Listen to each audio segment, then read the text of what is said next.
The Bible says we know that the law is good if a man use it lawfully. It is not to be used as an instrument of salvation. It is not.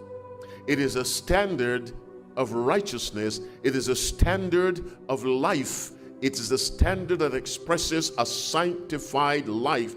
Ultimately, it expresses the very righteousness of God. It is not an instrument of salvation. In other words, when a sinner comes to God, what's a sinner like before he or she comes to God? Now the works of the flesh are these, which are manifest: adultery, fornication, uncleanness, lasciviousness, idolatry, witchcraft, hatred, variance, emulations, wrath, strife, seditions, heresies, envyings, murders, drunkenness, revelings, and such like. Galatians 5:19-21. That's the person outside of God. When that person comes to God,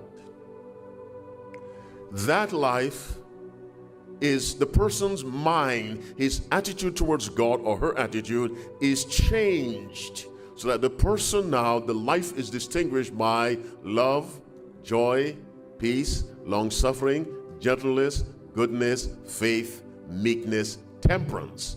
You go from one to the next. The power that accomplishes that is the power of the sacrifice of Jesus Christ.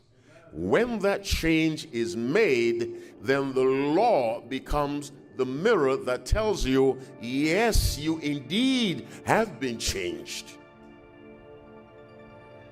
It tells you you're a sinner, or it shows you that your life is right with God.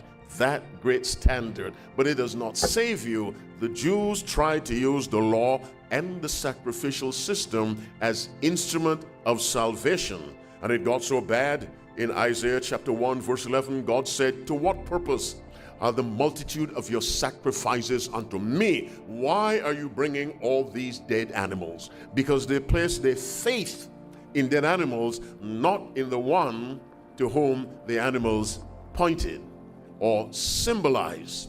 That is legalism. All Jews thought because you're descendant of Abraham, you would be saved automatically.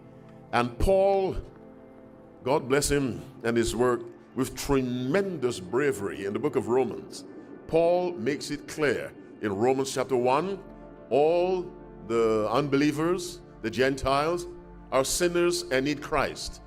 Then, to the shock of the Jews, he declares in chapter 2, all the Jews are sinners and need Christ. Then in chapter 3 from verse 21, he introduces what they need, which is the righteousness of Christ. Depending on your good works for salvation is legalism. This is not a condemnation of good works. It is a condemnation of viewing your works as the thing that saves you. If your works save you, there is no need for Jesus. Are you following me? As long as there's Calvary's cross and the empty tomb, no man or woman can save himself or herself.